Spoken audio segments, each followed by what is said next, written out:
Firma Microtech se zasloužila o rozšíření nabídky dostupných kvalitních balisongů.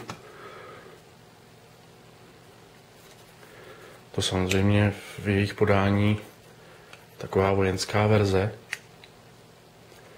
Oni mají všechno hodně military, hodně drsný. Velice zajímavý tvar. Obvykle bývá ta rukojeť prohnutá na druhou stranu u motýlků, pokud je prohnutá.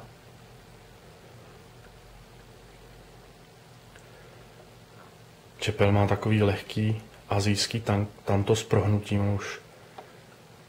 Ale to je moc pěkný tvar čepele.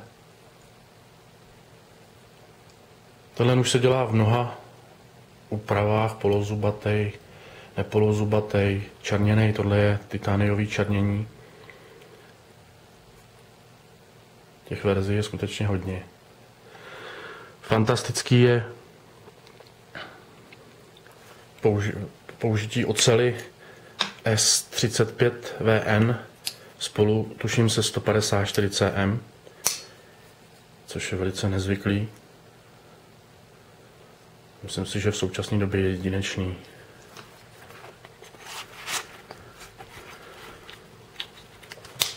A tak, jak jsme u Microtechu zvyklí, pěkný praktický pouzdro.